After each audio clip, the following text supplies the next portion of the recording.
Right, good day, everybody. I'm Arun here, and today we're going to be talking about cybersecurity. I've got my excellent and friendly colleague Euros with us today. Hi, Euros. How you doing? Very well. Good afternoon, everybody. Thank you, Arun, for bringing me on board. No worries. Now, Euros is our cybersecurity expert in our team. Excuse me. And he's going to be just talking through some of the cybersecurity issues that are increasingly coming into dental practices, into businesses that you need to be aware of, and some of the things that you may need to consider in your business as well. So, Euros, what we're going to do, we're going to get your slides that you've got up here, and we can walk through these and talk them through together. Okay? Brilliant. Just bear with me a second, everybody. I will just get the screen correct.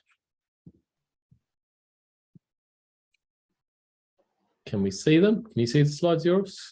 Yes, we can see. Can you make it bigger?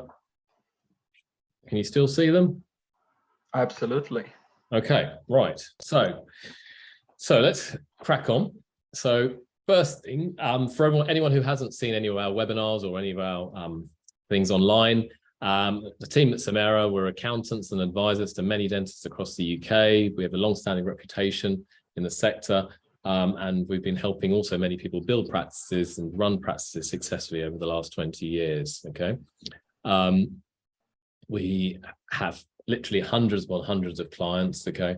We're known amongst many dentists professionally, and all of the ideas that we do and all of the things that we kind of tell our clients to do, we do in our own dental clinic, because we also own private dental clinics. So that makes us a real different professional service firm, because we can actually speak from experience, and cybersecurity and cyber issues is one area that is definitely that we're doing. What we're doing here is what we're going to talk to you about today is what we do in our own clinics as well, and we'll be improving and changing and developing that as we speak over the next few weeks and months and years. Okay, so cybercrime, Euros, tell us about it. What is it? Perfect. So we're going to be talking a little bit about cybersecurity. What is cybercrime? So it is a criminal activity that either targets or uses a computer network, or a network device. It's performed by an individual or a group. So anyone with a computer, some skill and time can start doing cybercrime. Some statistics regarding cybercrime, this in previous years, is that in the year 2021, the cybercrime costs over £5 trillion.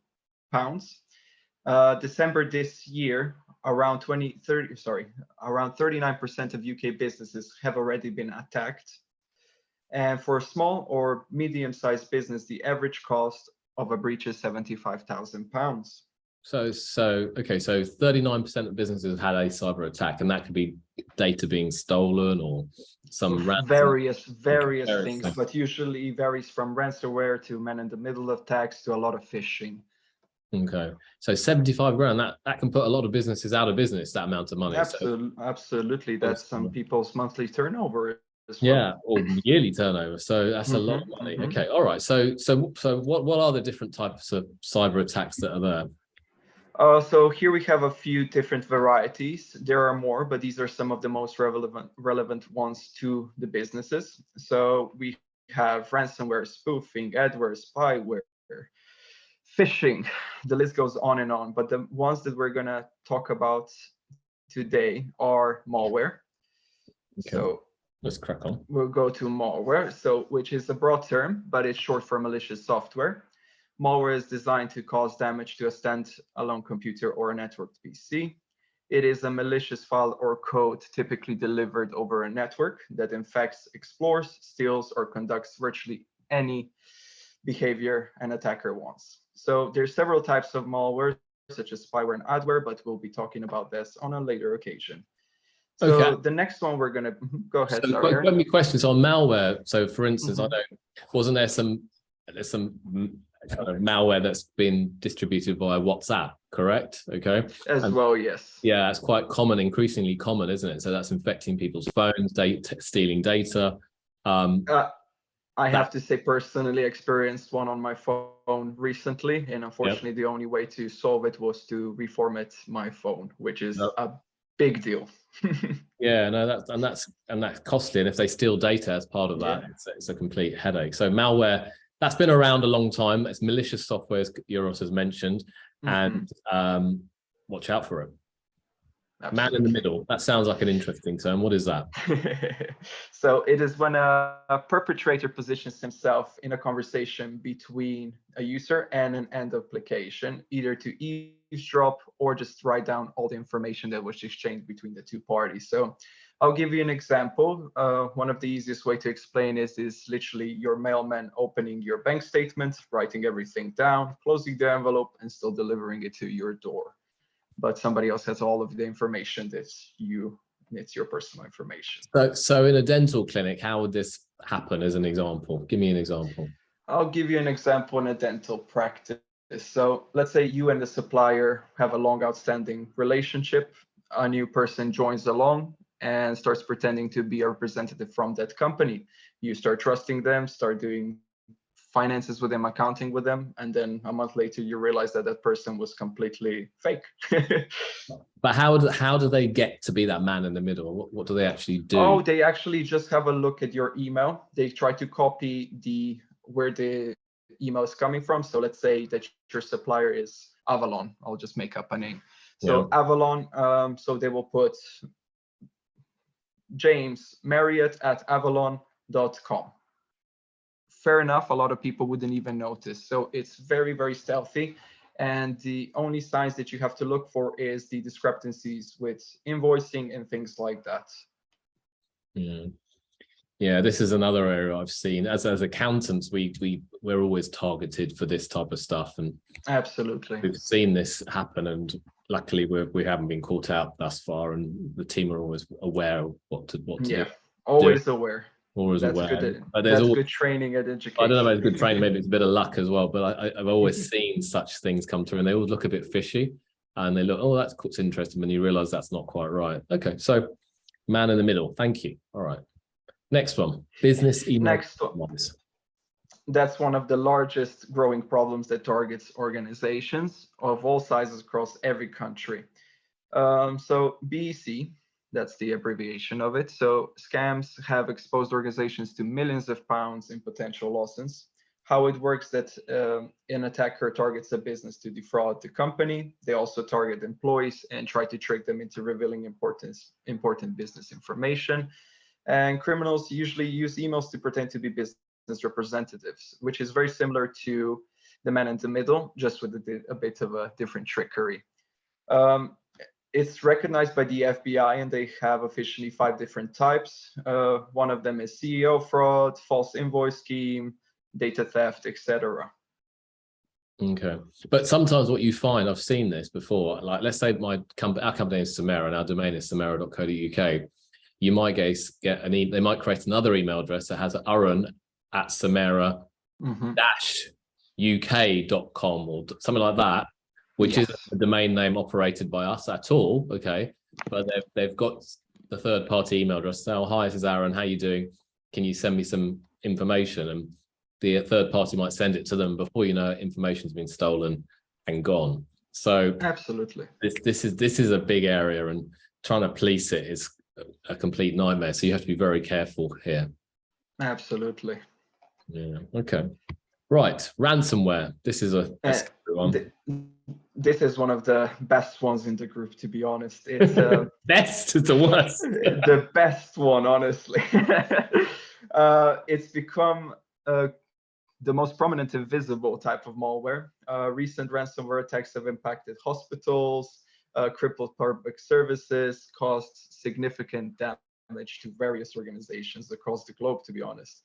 What it does, it prevents you from accessing your device and the data stored on it, usually by encrypting your files. A criminal group will then demand a ransom in exchange for decryption.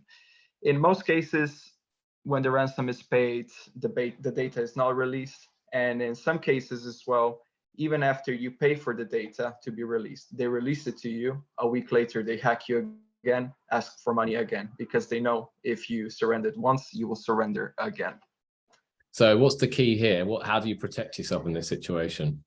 The best thing is full endpoint protection and data backups, because here the problem depends on which industry you're in. So we are in healthcare. The data which you have is very, very important. Valuable. So It's valuable to criminals, isn't it? Yeah. Absolutely, absolutely. So ransomware kind of doubles down. They encrypt your data, but in some cases they steal it as well. So with hopefully full endpoint protection, all of this can be avoided, but worst case scenario, it is encrypted. We have a data backup to put all of your systems back into place. All right, so let them have it. Let them have it. Enjoy it. If they want it, they can take it, but ultimately then you have a backup Absolutely. to restore. Yeah. Okay. All right. Very, very useful. Very interesting. Okay. And then, so all of these scary types of viruses and malware and ransomware and endpoint issues and so, what can practices do to protect themselves? First of all is the full endpoint protection, which is 24/7 continuous security monitoring. It's like an antivirus, just a lot more complex.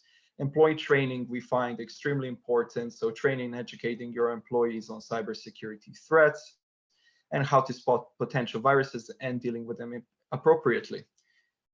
We can make your staff into a human firewall, definitely.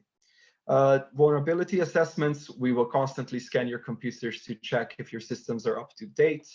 Data backups, which we will back up all your systems to avoid data loss. Hardware and software management as well scans your computer and evaluates the hardware and software installed. We can always then suggest if you have an outdated piece of hardware, such as a processor, that it's time to upgrade, because a lot of vulnerabilities are accessed through outdated hardware. Portal monitoring, so we will do most of the work. You will always have access to the console, but you can rest easy by letting us skilled professionals do their job. Sure. Email security, so blocks threads before it reaches end users. So spam, phishing, and things like that don't even appear in your inboxes anymore. It's quite a complex solution.